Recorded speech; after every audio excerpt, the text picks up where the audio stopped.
यस्य भूमिप्रमान्तरिक्षमुतोदरम् दिवं यश्चक्रे मूर्धन्यम् तस्मै ज्येष्ठाय ब्रह्मणे नमः। यस्य कारुण्यलेशेन सर्वं सर्वत्र सिद्ध्यति संकल्पितं हृदाभीष्टं तं वन्दे जगदीश्वरम् तं वन्दे परमेश्वरम्।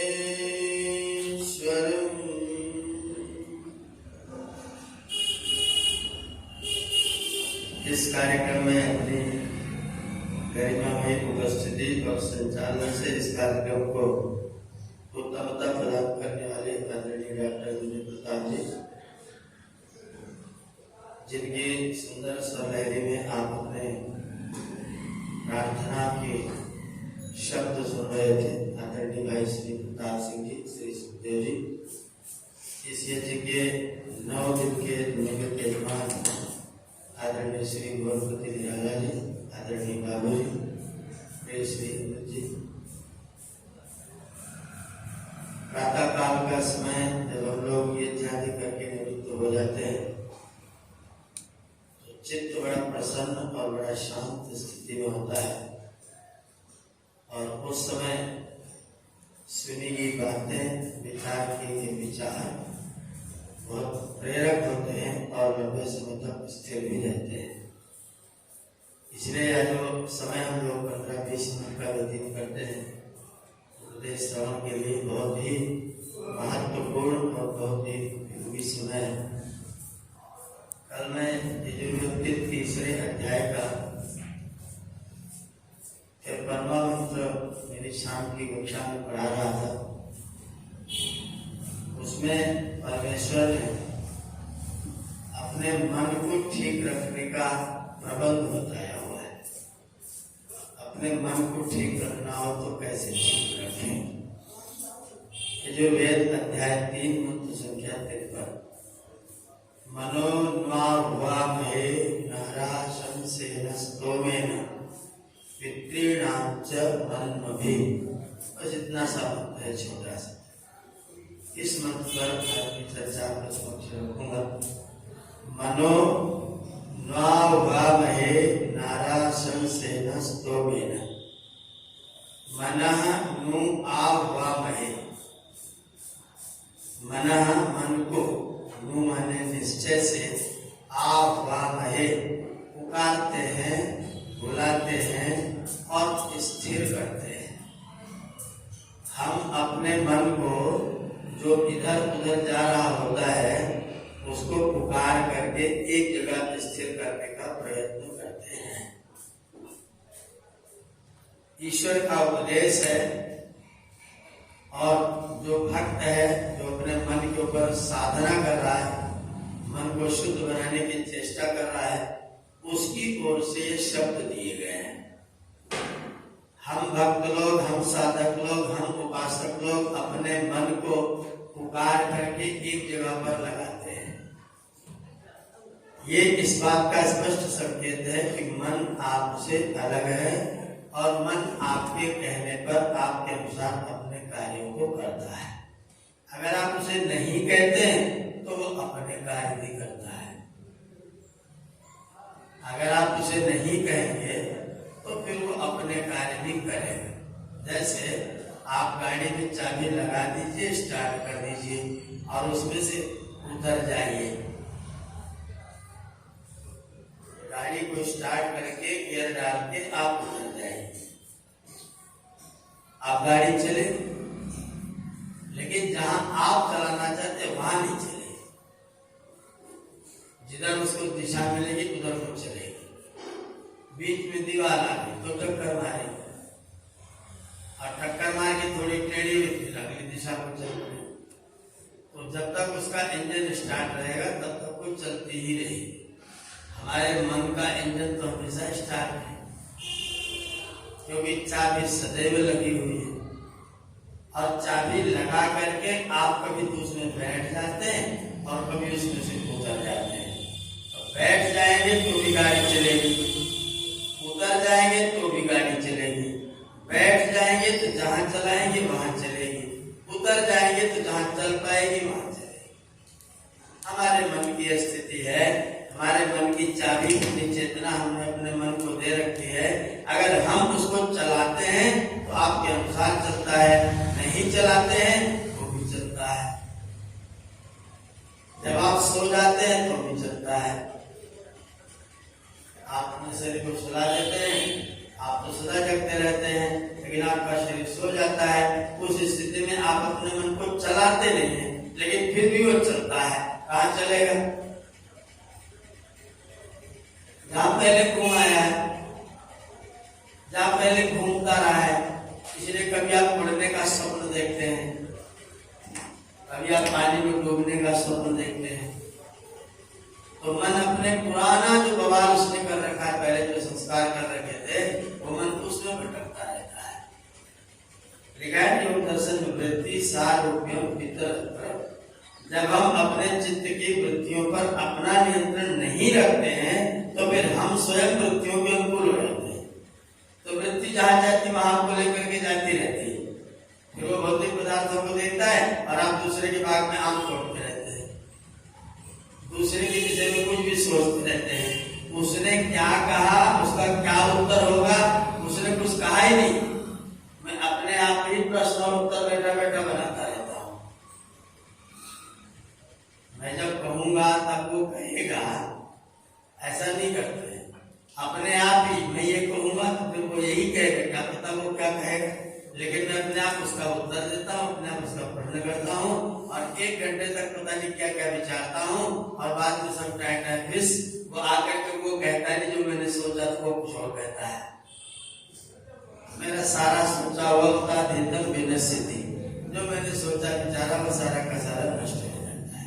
वेद भगवान कहते मनोनु आह्वानये, ए भैया अपने मन को बुला करके इकट्ठा करके एक जगह पर लगाया करो। अपने मन को खाली मत छोड़ो, उसको काम दो। अगर तुम सही काम नहीं दोगे तो अपना काम करेगा, अपना काम करेगा जरूर पतन का काम करेगा। मन कभी भी स्वतंत्र होकर के तुम्हारा काम नहीं करेगा। जब उसे स्वतंत्र छोड़ोगे तो फिर अपना काम, फिर वो अपने तरीके से चलेगा। और वो कहाँ चलेगा? जहां जहां उसको स्वाद है, राग है, वो वहां चलेगा। आप चलाना चाहोगे सत्संग सुनने, वो बैठ जाकर टीवी देख, और फिर आप तो चलो देखा है, अरे भाई इतना इतना कमाल का कार्यक्रम आ रहा है, इसको देख लेते हैं। हवन तो होता रहता है और हवन तो पट्टू भैया करेंगे, हमको जाने की क्या जरूरत है? पट्टू भैया तो जाते ही है ना, वो तो कर ही ले, निराला जी तेजमान है।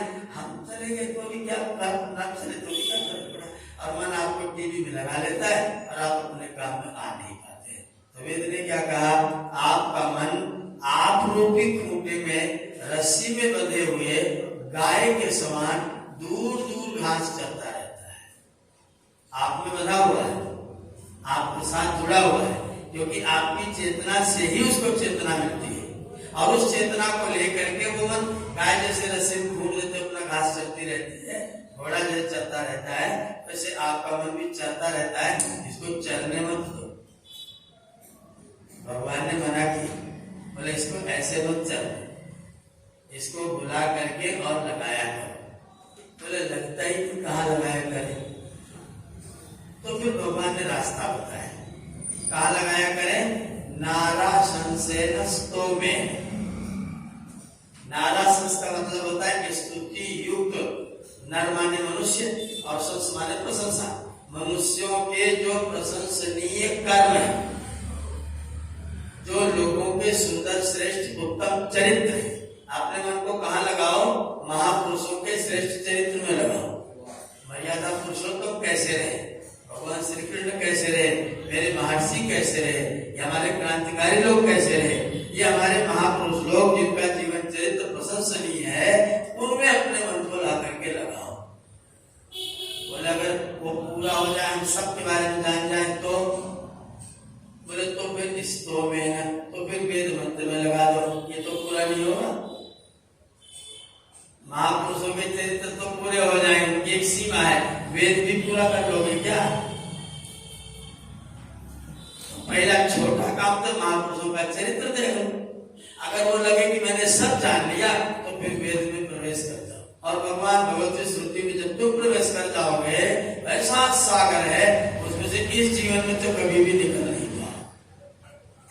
नारा संसेना और फिर स्तोमेन, लोगों के प्रशंसनीय व्यवहारों में और पवित्र वेद मंत्रों में अपने मन को ला करके स्थिर करने की चेष्टा करो। और कोई चीज, एक और चीज है, एक चीज है पितृणाम च मन्मभि। पितृणाम माने ज्ञानी लोगों के, विद्वान लोगों, जो मन में जो विचार है, जो सत्संग है, उनमें अपने मन को लगा लिया करो। सत्संग में अपने मन को लाके जोड़ लिया करो। कहीं कोई विद्वान कोई श्रेष्ठ बात बता रहा हो, उसकी बात बैठ करके सुन लिया करो। कोई बड़ा बुजुर्ग व्यक्ति बैठा हो, उसके पास में बैठ जाओ और उसे कहना अपने जीवन का कुछ कोई थोड़ा सा रहस्य मुझको भी बता दो। मैं और स्वामी सर्वानंद जी एक ही कमरे में, इधर एक कमरे में रुके थे, इनके ठीक दीवार के उस पार मैं रुका हुआ था। उज्जैन में कुंभ का मेला लगा हुआ था, यहाँ स्वामी सर्वानंद थे, बगल कुटिया में मैं था। एक दिन मैं उनके पास गया, स्वामी जी के पास बैठा, मैंने कहा महाराज 116 साल उस समय उनकी उम्र थी। 116 साल, और वो 10 मिनट तक शीर्षासन में इस उम्र में भी खड़े होते हैं। आज भी वो जीवित है, अभी वो जीवित है। 116 साल 2015 में थे, अभी है। और अगर आप यहाँ बैठ के वो गाएं और आप बाहर से सुनो तो आप कह नहीं सकते कि कोई बूढ़ा गा रहा है। बच्चे जैसी, किलकारी जैसी आवाज है। और उन बूढ़ी गलियों में हारमोनियम पर वो ऐसे चलते कि इतनी जल्दी हम लोग नहीं चला सकते।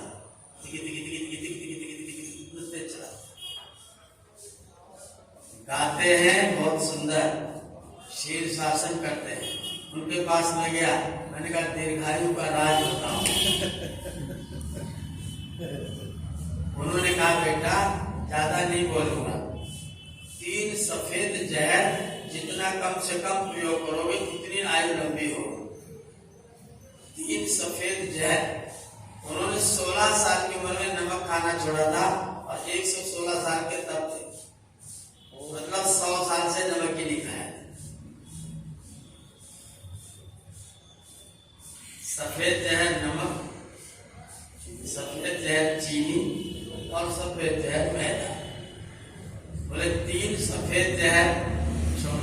मैंने कहा आप क्या क्या खाते हैं?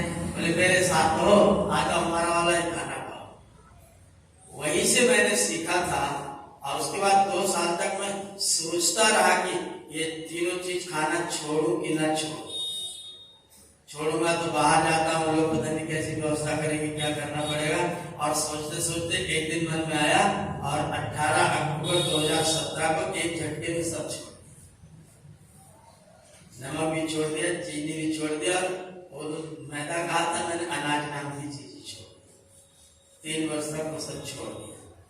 तो पितृणाम च मन्मभि, किसी ज्ञानी व्यक्ति के पास में बैठो, उसे धीरे से पूछो दादा जीवन का थोड़ा राज होगा। आप अपने जीवन में कुछ अनुभव किया, थोड़ा अनुभव हमको भी सिखाओ ना। उन अनुभवों में अपने मन को लगा दो, जो उन्होंने करके दिखाओ वो तुम करके देखना शुरू करो। नंबर 1, लोगों का जो प्रशंसनीय व्यवहार है उसमें अपने आप को जोड़ो। नंबर 2, वेद मंत्रों का स्वाध्याय करने में अपने मन को जोड़ो। और नंबर 3, अपने जो पितर हैं, ज्ञानी हैं, विद्वान हैं, उपदेशक हैं, साधु संत महात्मा हैं, उनके पास बैठ जाओ, उनसे कुछ सत्संग सीखो और उनके सत्संग में अपने मन को जोड़ो। ये 3 काम परमात्मा ने बता रखे अपने मन को स्थिर करने के लिए, लगाने के लिए, लेके आने के। वो कहते अपने मन को एक बंधा हुआ है रस्सी में, तुम्हारे साथ बंधा हुआ है, और तुम्हारा साथ छोड़ करके जब चलने लग जाए तो जान लेना कुछ न कुछ घपला हो रहा है, काम ठीक नहीं हो रहा। 3 चीजें कर लेना, प्रशंसनीय व्यवहार, वेद मंत्र का स्वाध्याय और विद्वानों का सत्संग, ये 3 कार्य करते हुए अपने मन को अपने अनुकूल चलाने की चेष्टा करें। मन को अपने अनुकूल चलाएंगे तो मन आपका कल्याण करेगा। अगर आप मन को छोड़ देंगे तो फिर मन घास चलेगा, और मन घास चलेगा तो फिर आप कुछ खास नहीं कर पाएंगे। मन जब आपके साथ रहेगा तो फिर आप जगत में कुछ कर पाएंगे। इस संदेश के साथ मैं इसमें अपनी वाणी को विराम देता हूँ।